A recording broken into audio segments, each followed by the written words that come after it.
First ever factory outlet Mukunda jewellery KPHB Kothapet Khammam Somajiguda Hanamkonda.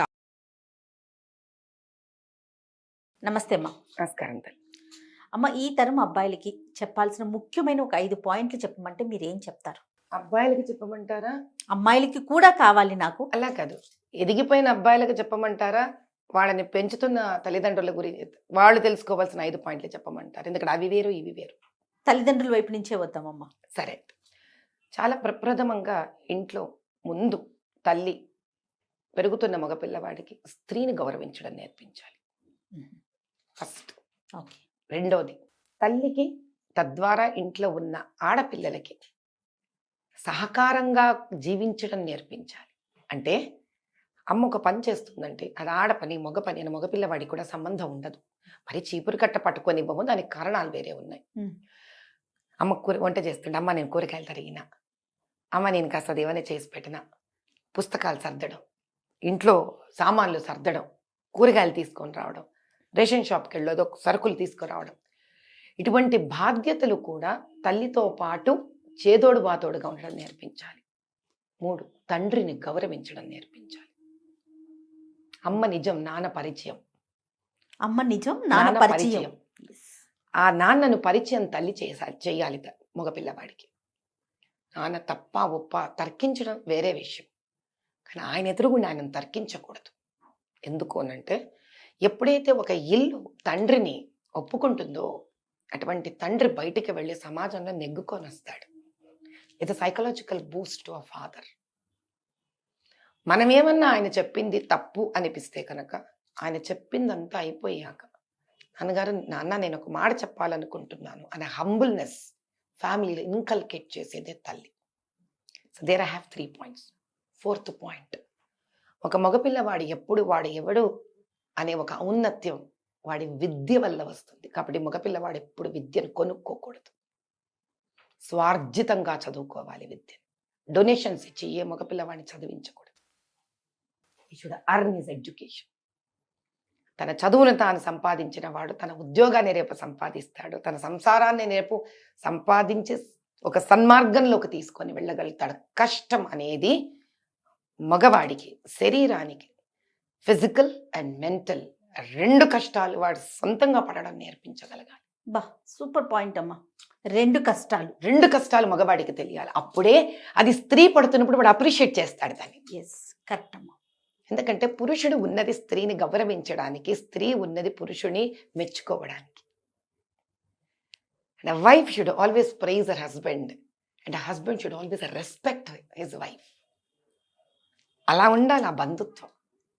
ఆడపిల్లల్ని ఏం చేస్తారు, అలా గౌరవించడం. అయ్యో పొద్దున్న లేస్తుంది, పాపం చెల్లెలు చదువుకుంటుంది, అక్క చదువుకుంటుంది, వాళ్ళు ఏం చేస్తారంటే హెల్ప్ చేస్తారు. అంటే ఇంటలెక్చువల్ ప్రాపర్టీని ఇంటలెక్చువల్ అబిలిటీస్ని ఒక ఇంట్లో కుటుంబంలో డబ్బులున్నా లేకపోయినా మేము డబ్బుతో మీకు కొని ఇవ్వగలమనే అహంకారం ఎప్పుడూ మగపిల్లవాడికి ఇవ్వకూడదు.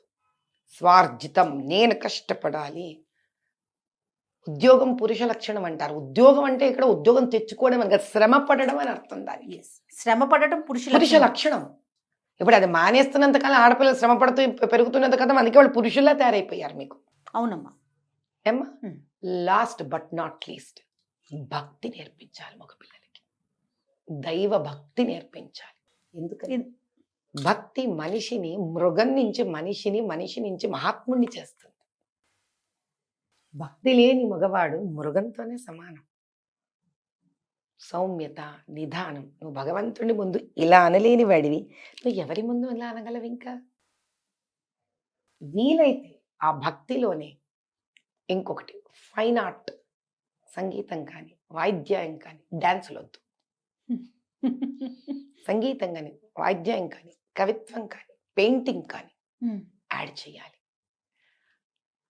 విద్యలో ఒక స్పోర్ట్ని యాడ్ చేయాలి. Then that man becomes the true man, I would say. తల్లి తండ్రికి నమస్కారం చేయడం నేర్పించాలి, తండ్రి తల్లికి నమస్కారం చేయడం నేర్పించాలి. ఇది ఒక మగపిల్లవాడికి నేర్పించాలి. మరి ఆడపిల్లల విషయానికి వస్తే అమ్మా, ఆడపిల్లల విషయానికి వస్తే ఫస్ట్ తల్లి ఆడపిల్లకు నేర్పించవలసింది తనను తాను ముందు గౌరవించుకోవడం, self respect. And what is self respect? is to first make clear to herself that ఈవిడ ప్రదర్శనకు ఉపయోగించవలసిన వస్తువు కాదు. నేను వేసుకునే వేషధారణ కానీ, నేను అలంకరించుకుంటున్న విధి విధానం కానీ 10 మందిలో గౌరవాన్ని ముందు నా ఇంట్లో నా అన్నదమ్ములు, నా తండ్రి, నా చుట్టుపక్కల ఉన్న బంధువర్గంలోనే నేను గౌరవాన్ని సంపాదించుకుంటున్నానా లేదా, అది కూతురుకు అర్థం కావాలంటే ముందు తల్లి అలా తయారవ్వడం నేర్చుకోవాలి. So mother is a role model for our daughter to present herself. చిన్నతనం నుంచే ఒక ఆడపిల్లకి మనం నేర్పించవలసింది, నేను పూజ్యనీయురాలు, నేను ఎవరికి ఆహ్లాదపరిచే వస్తువుని కాదు పూజనీయురాలు అని ఆ పిల్లకే తనకు తానుగా తెలియాలి. పూజ్యనీయురాలైన వ్యక్తి, గౌరవించబడవలసిన ఒక వ్యక్తి ఎలా ఉండాలి, that is important. Second thing, చాలా గొప్ప విషయం కానీ మనందరికీ చాలా కష్టమైన విషయం, స్త్రీలుగా కూడా మనకి ఆవేశం వస్తుంది, అందుకే మనలో శక్తి ఉంటుంది, అందుకే మనం చాలా పని చేయగలుగుతాం, అందుకే మనం ఎక్స్ప్రెసివ్ అంటాం, అంటే మనం ఉన్న కోపాన్ని వ్యక్తపరిచేసుకుంటాం. అది ఎంత ముఖ్యమో దాని కళ్ళం వేసి మనమే దాన్ని అదుపులో పెట్టుకోవడము అంతే ముఖ్యం. ఎప్పుడు ఎక్కడ ఎందుకు ఉపయోగపడాలో అందుకే ఉపయోగపడాలి. అది ఎలా నేర్పించాలమ్మా పిల్లలు? భక్తి, మళ్ళీ భక్తి, అంతే. భక్తితో పాటు ఇంట్లో కొన్ని పనులు ఉంటాయి, ఆ పనులు చాలా ఆవేశం ఉన్న వాళ్ళని కిందకు దింపుతాయి. చెప్పండి అమ్మా పనులేంటో. చీపురు కట్టపెట్టి ఊడ్చడం, ఫస్ట్ నీళ్లు జల్లి ఇల్లు అలకడం, మనం అందరం పని మనిషి పనులు అనుకుంటాం. స్త్రీలోని ఆవేశాన్ని ఒక డిగ్నిటీ ఆఫ్ లేబర్ ద్వారా ఆవిడకి నేర్పించడం. అది అమ్మ, చీపురు పట్టుకొని ఊడవటానికి ఆవేశం తగ్గించడానికి ఉన్న సంబంధం ఏంటి? నా ఇంట్లో వేసే చెత్తని నా వాళ్ళు అనుకొని నేను క్లీన్ చేయడం, పరాయి వాళ్ళు కాళ్ళు వీళ్ళందరూ నా వాళ్ళు అనుకోగలగడం. అదే మగపిల్లవాడికి చేసే పని, మా అమ్మ నేను ఇంత గట్టిగా మగపిల్లవాడిగా తయారవుతున్నప్పుడు మా అమ్మకి చేయి తినిపోతే ఎవరికి ఇస్తాను నేను? అమ్మ. స్త్రీ చుట్టూరా తిరిగే మనస్తత్వాన్ని ఇవ్వడం.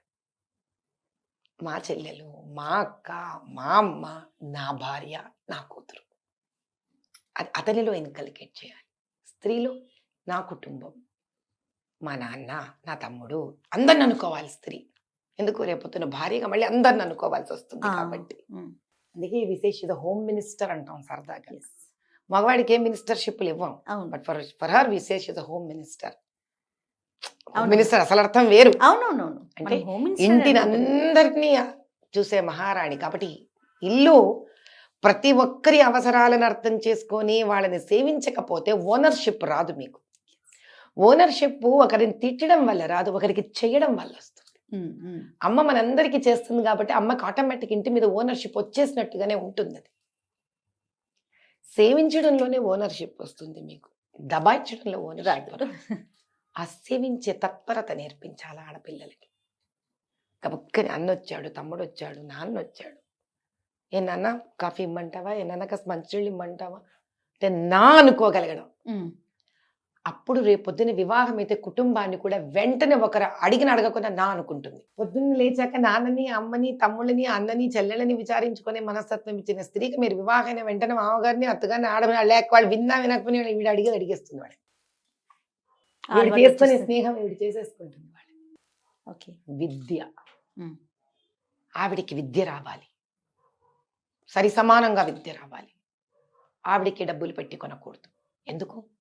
అలా డబ్బులు పెట్టి కొనుక్కొని విద్య నేర్చుకున్న తల్లి రేపు అలాంటి కొడుకునే పెంచుతుంది కాబట్టి. సో స్త్రీ మగపిల్లవాడి లక్షణాల్లోనూ నేర్పించాలి, ఆడపిల్లవి నేర్పించాలి. She is the ring master of this universe. So she is both man and women in her self when it comes to capabilities. Next fourth one, చిరునవ్వు. ఆ చిరునవ్వు అనేది చాలా ముఖ్యమైనది. స్త్రీ నవ్వు ఎంతటి విషాదమైన వాతావరణాన్నైనా కానీ ఒక్క నిమిషంలో ఇలా చల్లార్చే ఒక ఐస్ కొన్నంత, ఆ మంచుకున్నంత గొప్పతనం ఉంటుంది స్త్రీ చిరునవ్వుకి. అందుకే మగవాళ్ళు ఎవరైనా చక్కగా నవ్వుతుండే ఆడ మనిషిలాగా ఎంత ఆ నవ్వు చూడరా స్త్రీయత్వం ఊడిపడుతుంది అంటారు. శ్రీకృష్ణుడి నవ్వు చూడండి మీరు, రామచంద్రుడి నవ్వు స్త్రీయత్వం ఉట్టి పడుతుందంట అమల. ఆ నవ్వు మగవాడికి అంత అందాన్ని ఇస్తే చిన్న చిరునవ్వు స్త్రీకి ఎంతటి ఆభరణం అది. ఎప్పుడు కసుబుసులాడుతూ ఉండకుండా చిరునవ్వుతో కనిపించాలి, అంతేనమ్మా? Exactly. These I would say are very important. 5 ఒక స్త్రీ ఎప్పుడు అవసరమైన దానికన్నా ఎక్కువ ధైర్యం, తన చుట్టూరా మంది మార్బలం ధైర్యము ఇవన్నీ ఏర్పరచుకోకుండా చూపించకూడదు. నేను నైట్ కాల్ సెంటర్ డ్యూటీ చేస్తున్నాను కదా అని ఒక్కదాన్ని నేను ఒక ఒంటరిగా బస్సులు ఎక్కి వస్తాను అని అంటే నష్టపోయేది ప్రపంచం కాదు. సవాల్ విసిరితే విసురుకోండి, అలా సవాళ్ళు విసురుతూనే లైఫ్ అయిపోతుంది. కాదమ్మా, ఇప్పుడు ఈ రోజులో మనం ఏం మాట్లాడుకుంటున్నాం? ఆడపిల్లల్ని మగపిల్లలతో సమానంగా పెంచాలి, పెంచడం వేరు, వ్యవహరించడం వేరు. వాళ్ళు వెళ్తున్నప్పుడు పిల్లల్ని ఎందుకు వెళ్ళకూడదు? ఆడవేరు మగవేరా? మనం ఎందుకు ఈ డిఫికల్టీస్ మగపిల్లవాడు అర్ధరాత్రి వరకు తిరిగి రావచ్చా? ఆడపిల్ల అంటే సమాజంలో మనం చూస్తున్న ప్రశ్నలు ఇవి, అవునంటారా కాదంటారా?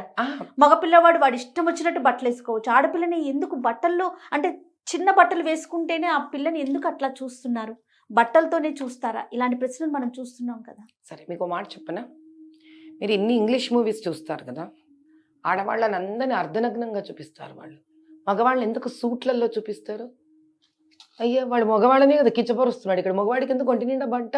ఎవరన్నారు మగవాడు ఎంత చిన్న బట్టల్లో వేసుకోవచ్చని? ఆఫీస్లకే కదమ్మా ఆడవాళ్ళు బటన్స్ ఇప్పుకొని చాలా బిగ్గర బట్టలు వేసుకొని చిన్న చిన్న మినీ స్కర్ట్స్ వేసుకుంటూ వస్తున్నారు. మగపిల్లలు లక్షణంగా షర్టు ప్యాంటు ఫుల్ పైనుంచి కింద బట్టలు నింపుకొని వస్తున్నారు. ఏ మగవాడు ఇక్కడ దాకా బట్టలు ఇట్లా బటన్స్ ఇప్పుకొని వస్తుంటే షార్ట్స్ వేసుకుంటే చూసారు మీరు ఉద్యోగానికి రావడం లేదు. మనకి బుర్రలో ఏది ఎక్కించాలని వాళ్ళు నిర్ణయించుకున్నారో వాళ్ళు ఎక్కిచ్చేసారు, మనకి ఎక్కిపోయింది. What is important here is man and women are equal when it comes to intellectual capabilities. అంతే. Probably a woman is more capable than man. When it comes to finance management, when it comes to administration, ఇలాంటి చోటల సరి సమానత్వాన్ని వెతుక్కోవాలి తప్ప నువ్వు ఎక్కువ చూపిస్తావా నేను ఎక్కువ చూపించనా, నువ్వు బలాద్దూరుగా తిరుగుతావా నేను బలాద్దూరుగా తిరగనా, నువ్వు తప్ప తాగి కింద పడతావా నేను తప్ప తాగి కింద పడనా, నువ్వు 5 మందితో తిరుగుతావా లేకపోతే స్త్రీగా 5 మందితో తిరుగుదావా? ఇదా తల్లి పోటీ పడాల్సినవి? ఇవ్వమ్మా. ఎలా ఉండాలి పోటీ అంటే, నువ్వు పైలట్ అవుతావా నేను పైలట్ అవుతా, నువ్వు జెట్ పైలట్ అవుతావా నేను అవుతా, ఇట్లుండాలి తల్లి. నువ్వు ఫార్ములా 1 రేస్లో కూర్చుంటావా నేను ఫార్ములా 1 రేస్లో కూర్చుంటా. వీటిల్లో ఉండాలి పోటీ. ఇది కదా పోటీ పడు పోటీ పడు. If you are so adventurous just go to that level, adventure it. ఇది పూర్వం అలవ్ చేసేవాళ్ళు కాదు. ఎందుకో మీకు అది కూడా చెప్తా. మాతృత్వం ప్రెగ్నెన్సీకి ఇంత హై ఎనర్జైజ్డ్ కెరియర్స్కి ఇట్స్ వెరీ డిఫికల్ట్. ఓకే సరే no it's up to you. నువ్వు తల్లి అవ్వదలుచుకున్నావా తల్లి అవ్వదలుచుకోలేదా, నీకు ఒక హక్కు ఉండాలి అని నువ్వు అనుకుంటే నేను అమ్మని అవ్వదలుచుకోలేదు, ఒకళ్ళ కోసం ఏంటి నేను డిసైడ్ అయ్యేది? What if I don't want to become a mother? ఇలా ఉద్రేకమైన ఆలోచనలు వస్తుంటాయి పిల్లలకి. కానీ ఇవన్నీ అయ్యాక ప్రతి ఒక్కళ్ళు అమ్మ అవ్వాలనుకుంటారు మళ్ళీ. అందుకే నేను వాళ్ళకి చెప్పలేను, ఎందుకంటే ఏంటంటే మొండోడిని మొగుడైనా ఏదో రాజైనా కాబట్టి మొండి వాళ్ళని ఎవ్వరు ఏం చేయలేరు. సో పోటీ పడాల్సింది అలాంటి ఆహ్లాదకరమైన విషయాలు, అంతే కదా. ఏదైతే మీ తెలివితేటల్ని ఒక పదునుకు పెట్టగలగదో. ఇప్పుడు ఝాన్సీ లక్ష్మీబాయి సరి సమానంగా యుద్ధరంగంలోకి దిగింది తల్లి. సమానత్వం అక్కడ చూసుకోవాలి, అంతేకాని మన వేషధారణలోనో మందు కొట్టడంలోనో డ్రగ్స్ వేసుకోవడంలోనో 10 మంది విచ్చలవిడిగా తిరగడంలోనో భుజాల మీద చేతులు వేసేసుకోవడంలోనో ఇందులో కాదని నా ఉద్దేశం అమ్మా. ఇందులో కాదని నా ఉద్దేశం. ఇప్పుడు మీరు ఆల్రెడీ డిక్లేర్ చేశారు, ప్రజలు ఎలా ఉన్నారంటే నువ్వెంతంటే నువ్వెంత నువ్వెంతంటే నువ్వెంత. ఇంకో విషయం ఏమిటి అని అంటే స్త్రీకి కూడా ఒక ఫైన్ ఆర్ట్ కంపల్సరీ నేర్పించాలి. ఎందుకంటే మగవాడిలో ఒక లాలిత్యం నేర్పించడానికి కావాలి, ఆడ మనిషిలో ఆవేశం తగ్గించుకోవటానికి కావాలి. అలాంటి 2 వ్యక్తులు జంట అయ్యారనుకోండి, పెద్దగా అయ్యాక ఆలోచించండి. ఇప్పుడు నేను చెప్పినంటే పిల్లవాడు పెరిగి, నేను చెప్పినంటే అమ్మాయి పెరిగి, వీళ్ళ మధ్యలో వివాహం జరిగింది అనుకోండి, అప్పుడు మీరే ఆలోచించండి, అద్భుతంగా ఉంటుందేమో బహుశా. That's it. Right. Thank you అమ్మా. నమస్తే. నమస్కారం.